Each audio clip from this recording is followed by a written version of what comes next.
राज्य के समग्र विद्यालय सिनवार गोपाल के शिक्षक फूल कुमार झा को मंच से आमंत्रित करना चाहता हूँ। और उसके बाद प्रतिभा सम्मान का जो कार्यक्रम है उसका फहरिस्त इधर पेश करें और अभिभावक के नाम के साथ छात्र का नाम का भी जरूरी है वो भी यहाँ पे पेश करें। जोरदार तालियों से इनका स्वागत करिए फूल कुमार झा जी का।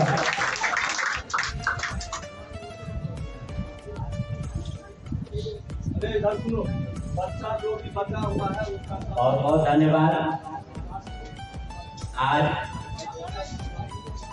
इस पुनीत गणतंत्र दिवस के अवसर पर समाज सुधार पुस्तकालय की ओर से इस तरह का सामाजिक स्तर पर कार्यक्रम आयोजित हो रहा है और इस अवसर पर बहुत सारे गणमान्य अतिथिगण, ग्रामीण अभिभावक, शिक्षकगण, हमारे मुखिया जी और भी नौजवान छात्र, विद्यार्थी और बहुत सारे लड़कियां जो विभिन्न कॉलेज विद्यालय में पढ़ रही हैं, उन सबको आज इस पुनीत अवसर पर शामिल होने के लिए मैं अपने विद्यालय परिवार की ओर से सबको स्वागत देता हूँ। साथ ही यह जो समाज सुधार पुस्तकालय है, नाम ही है समाज। समाज के लिए समाज के द्वारा स्थापित यह संस्था होती है। बहुत पौराणिक समय से गांव में कई जगह कई लोगों के बीच पढ़ने का कोई साधन नहीं था, किताब भी नहीं था। कई बड़े बड़े लोग, कुछ लोग मिलकर के एक सोसाइटी बनाते थे समाज में और किताब दान करते थे, कई चीज दान करते थे। लोग आकर के वहाँ पढ़कर अपनी शिक्षा ग्रहण करते।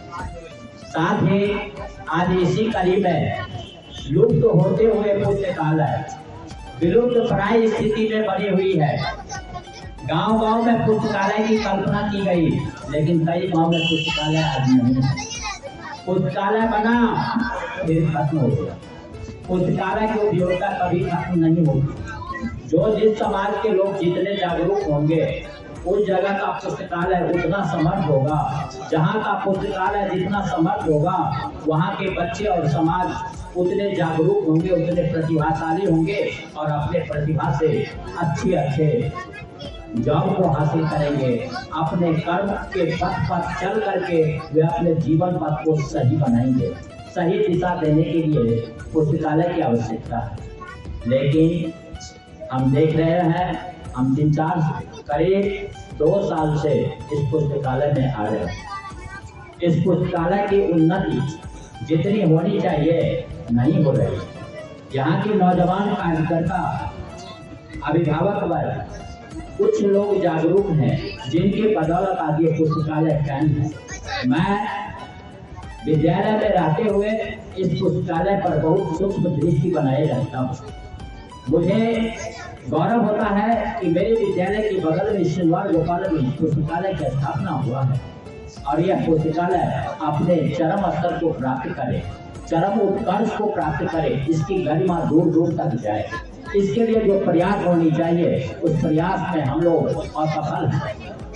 इस प्रयास को तब तक अच्छा नहीं किया जा सकता है जब तक सभी प्रकार के जो कोई नौकरी कर रहे हैं, कोई बड़े अच्छे कारोबार कर रहे हैं, जिन्हें कोई अच्छा पोस्ट मिला हुआ है और वे अपने झोली से पैसा खर्चा नहीं करेंगे, आर्थिक उपलब्धि नहीं देंगे, वित्तीय आधार पर ही पुस्तकालय की आधार रीढ़ बनती है, तो आने वाले नौनिहाल के लिए जो हम यह तैयार कर रहे हैं, तो हमारा ये पुस्तकालय आगे बढ़ेगा तो बच्चे आगे बढ़ेंगे, उन्हें अपने कर्तव्य पथ पर अच्छे रोजगार के अवसर मिलेंगे। पुस्तकालय एक मार्गदर्शक, ऐसा मार्गदर्शक है, यदि इसको केंद्रित किया जाए तो आज के डिजिटल इंडिया क्षेत्र में हम बहुत कुछ बच्चों को दे सकते हैं। हमारे बहुत सारे बच्चे डिजिटल कार्यक्रम से अभी बहुत दूर हैं। हमारे यहाँ वर्ष 1916 से 25 के बीच में इतनी बड़ी क्रांति आ रही है, जिसके पास डिजिटल नॉलेज नहीं होगा वो नदी के किनारे लग जाएगा, नदी के धारा के साथ वही आगे बढ़ता जाएगा जिसके पास डिजिटल जानकारी होगा। हम यदि पुस्तकालय को डिजिटल जानकारी के साथ जोड़ें और यहाँ के बच्चे जो प्राइमरी स्तर से लेकर कॉलेज स्तर तक पढ़ता है, उसे अगर समय समय पर विभिन्न प्रकार की जानकारी देते उसे प्रोत्साहित करें तो हमारे गांव के बच्चे आगे बढ़ेंगे, तो यानी हम आगे बढ़ेंगे। हमारे बच्चे आगे नहीं बढ़े तो हम बढ़ के भी पीछे हो गए। बच्चे को बढ़ाना है तो पुस्तकालय से जोड़ना है, पुस्तकालय से जोड़ना है तो पुस्तकालय को डिजिटल स्थिति की ओर ले जाना है। अब बच्चे को उससे जोड़ करके समय समय पर उसके परीक्षा की जानकारी, प्रतियोगिता परीक्षा की जानकारी, समय पर विभिन्न प्रकार के प्रतियोगिता पुस्तक की जानकारी, उन्हें बीए के पार्ट 1 में कब परीक्षा होना है, बहुत सारे बच्चे परीक्षा का पता नहीं चलता है, नामांकन का पता नहीं चलता है, उनका कई बार छूट जाता है। अगर हमारा यह पुस्तकालय डिजिटल वे में सभी को व्हाट्सएप से पोस्ट और हमारा जो डिजिटल सिस्टम है, मीट ऐप है, गूगल मीट ऐप है, फेसबुक ऐप है, कई प्रकार के मोबाइल में डिजिटल ऐप है। यदि पुस्तकालय गांव के परिवेश के छोटे छोटे बच्चे, बड़े बड़े बच्चे को एक साथ उस ग्रुप में जोड़ करके यहाँ से अगर डिजिटाइजेशन की प्रक्रिया उसको करे तो घर रास्ते बच्चे को बहुत सारे जानकारी मिल जाएगी। बच्चे आसानी से जानकारी प्राप्त कर बड़े बड़े प्रतियोगिता परीक्षा को पास कर जाएगा, उसका जीवन स्तर बढ़ेगा, समाज का जीवन स्तर बढ़ेगा, हम लोग गौरवान्वित होंगे। पुस्तकालय इस तरीके के कार्यक्रम के लिए रहता है। पुस्तकालय में बड़े बूढ़े जो हो गए 50-60 वर्ष पार कर गए, उन लोगों का भी अधिक से अधिक योगदान होना चाहिए। उनका योगदान कम हो रहा है इस पुस्तकालय में। नौजवान सर लगे हुए हैं, मयंक जी से हमें अक्सर बातचीत होती रहती है। मयंक जी हमारे विद्यालय पर भी जाते हैं, समय समय पर पुस्तकालय के बारे में जानकारी देते हैं और समय समय पर हम भी उनको वित्तीय सहायता के लिए प्रोत्साहित करते रहते हैं।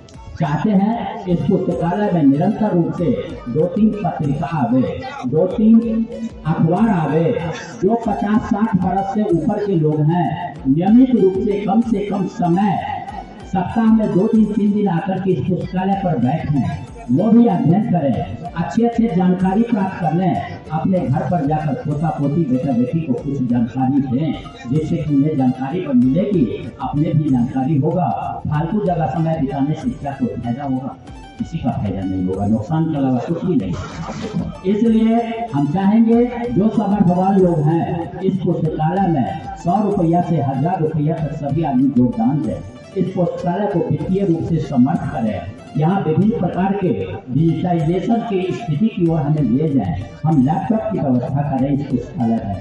हम 1-2 यहाँ पर अगर लैपटॉप के साथ यहाँ पर हम विभिन्न प्रकार के मिरर लगा दें, कैमरा लगा दें, बच्चों को जानकारी दें, व्हाट्सएप से जोड़ दें, तो हमारे पुस्तकालय की जो अधिक उपयोगिता है वो होती रहेगी। समय समय पर हम 6 महीना पर कम से कम, या महीना में भी हो जाए तो बहुत बेहतर है, नहीं तो 6 महीना पर भी कम से कम जो मैट्रिक स्तर के बच्चे हैं, हाई लेवल के बच्चे हैं, स्नातक स्तर के बच्चे हैं, उनका एक क्वेश्चन बैंक बनावें, उनका 100-200 क्वेश्चन को उनको हम दें, उनको हल करावें, उन्हें आगे आने वाले दिनों में परीक्षा में तैयारी में मदद मिलेगी। वो कई बच्चे बहुत कुछ जानते हैं लेकिन परीक्षा में असफल हो जाते हैं और वो जानते हुए उनका 30 साल 25 साल का लाइफ बेकार हो जाता है। इस लाइफ को हम आगे कैसे बढ़ावें? उन्हें विभिन्न प्रकार के क्वेश्चन से उन्हें जोड़े रखें, नियमित समय बाद में उसका हल करावें, किसी को हतोत्साहित नहीं करें कि तुमको 30 नंबर आया, तुमको 20 नंबर आया। हम उस सब को प्रोत्साहित करें जिससे जो आगे आने वाले दिनों में 80 नंबर के लायक हो जाए। जिस दिन 80+ नंबर के लायक हो जाएंगे वे बड़े बड़े परीक्षा पास करेंगे, बीपीएससी पास करेंगे, यूपीएससी पास करेंगे, बहुत प्रकार के सीडीपीओ एग्जाम होता है।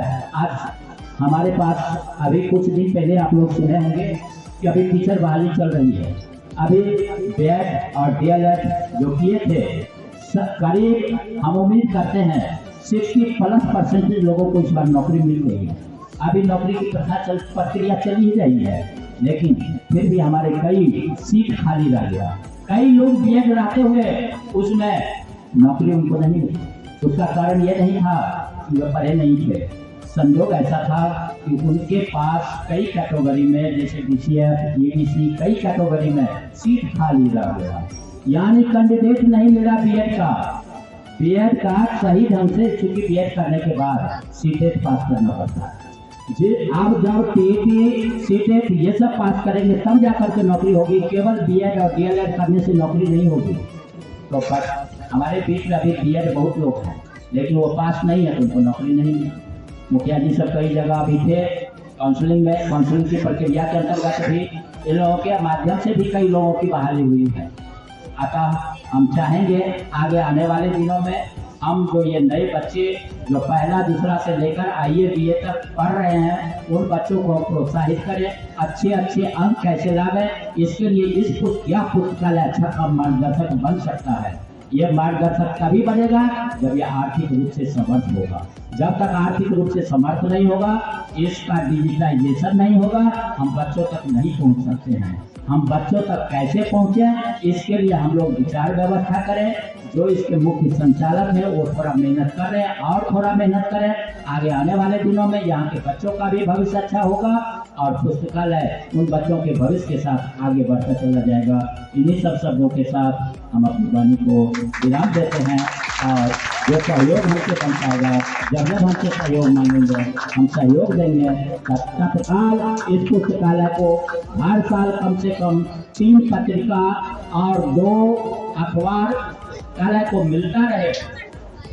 इसके लिए हम 2500 रुपये का इस पुस्तकालय को पत्रिका और पेपर के लिए हम अपनी आर्थिक सहायता देने की घोषणा करता हूं और सतत इसको